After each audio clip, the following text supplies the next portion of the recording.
മുഖ്യമന്ത്രി തീരുമാനത്തിൽ ഘടകകക്ഷികളുടെ നിലപാട് കൂടി കോൺഗ്രസ് ഹൈക്കമാൻഡ് പരിഗണിക്കുമെന്ന പ്രതീക്ഷയിലാണ് മുസ്ലിം ലീഗ്. തീരുമാനം പ്രഖ്യാപിക്കും മുൻപേ ഹൈക്കമാൻഡിന്റെ ഭാഗത്ത് നിന്ന് ആശയവിനിമയം ഉണ്ടാകുമെന്നാണ് കരുതുന്നത്. തീരുമാനം വരുന്ന മുറയ്ക്ക് യോഗം ചേർന്ന് തുടർ നടപടികളിലേക്ക് കടക്കാനും ആലോചന.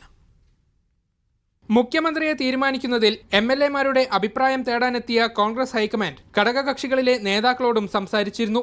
UDF-നെ വലിയ വിജയത്തിലെത്തിക്കുന്നതിൽ VD സതീശനുള്ള പങ്ക് എടുത്തുപറഞ്ഞ ഘടകകക്ഷികൾ ജനവികാരം സതീശന് അനുകൂലമെന്ന് അറിയിച്ചിരുന്നു. മുഖ്യമന്ത്രിയെ തീരുമാനിക്കുന്നതിൽ ഘടകകക്ഷികളുടെ ഈ അഭിപ്രായം കൂടി ഹൈക്കമാൻഡ് പരിഗണിക്കുമെന്ന പ്രതീക്ഷയിൽ തന്നെയാണ് മുസ്ലിം ലീഗും കേരള കോൺഗ്രസും ഉൾപ്പെടെയുള്ള പാർട്ടികൾ.